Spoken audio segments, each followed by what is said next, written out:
BNP সরকার গঠনের 2 সপ্তাহের মধ্যেই সরেজমিনে মাঠ পর্যায়ে তদারকিতে যাচ্ছেন মন্ত্রী প্রতিমন্ত্রীরা। সমস্যা ও সমাধানে নিচ্ছেন নানা পরামর্শ। শনিবার সকালে রাজধানীর মান্ডায় শাপলা সিটিতে খাল পরিদর্শন করেছেন সড়ক পরিবহন ও সেতু, রেল এবং নৌ পরিবহন মন্ত্রণালয়ের প্রতিমন্ত্রী হাবিবুর রশিদ হাবিব। অবৈধ দখলদারদের দেন কড়া হুঁশিয়ারি। দখলদারদের কেউ আশ্রয় প্রশ্রয় দিলে তাকেও আইনের আওতায় আনার হুঁশিয়ারি দেন তিনি। অবৈধ দখলদার তারা তো দখলদার, সুতরাং দখলদারদেরকে উচ্ছেদ করা এটা স্বাভাবিক একটি প্রক্রিয়া। এই ব্যাপারে আমরা তো সরকারও এই ব্যাপারে সচেতন, আমরাও এই ব্যাপারে সচেতন এবং তাদেরকে বলা হচ্ছে যে তাদেরকে কেউ আশ্রয় প্রশ্রয় দিলে তাকেও আইনের আওতায় আনা হবে।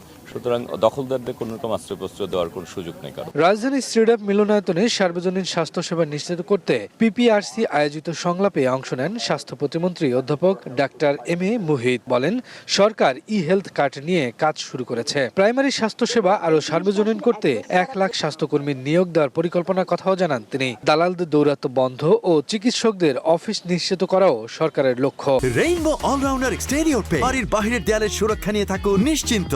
সাথে পাচ্ছেন 10 বছরের ওয়ারেন্টি। মানুষের হাসপাতালে যাওয়া নিয়ে বা চিকিৎসা নিয়ে মূল সমস্যা 2-3টা, যেটা আমারও সমস্যা, আপনাদেরও হবে। ওখানে গেলে আমাদের যারা থাকার কথা তাদেরকে রোগীরা পান না। এদিকে নিজ নির্বাচনী এলাকায় বাজার তদারকিতে গিয়ে মুক্তিযুদ্ধ বিষয়ক প্রতিমন্ত্রী ইশরাক হোসেন বলেন, ঈদকে কেন্দ্র করে কেউ যেন অবৈধ মজুত করতে না পারে সে বিষয়ে কঠোর অবস্থানে সরকার।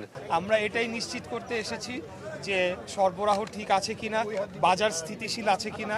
আসন্ন এই রোজার মাসে আসন্ন ঈদকে কেন্দ্র করে আমাদের এই মশলার আড়ত এবং এই পাইকারি বাজার, সেখান থেকে সরবরাহ সঠিকভাবে পরিচালিত হচ্ছে কিনা এবং কেউ কি অবৈধভাবে কোনো মজুতদারি করে অতি মুনাফা লাভের চেষ্টা করছে কিনা, এই বিষয়গুলো মনিটরিং করার জন্য আমরা ওনাদের সাথে এসেছি। এছাড়া গ্যাস সংকট নিরসনে ঈদের আগেই কার্যকর পদক্ষেপ নেওয়া হবে বলেও জানান প্রতিমন্ত্রী।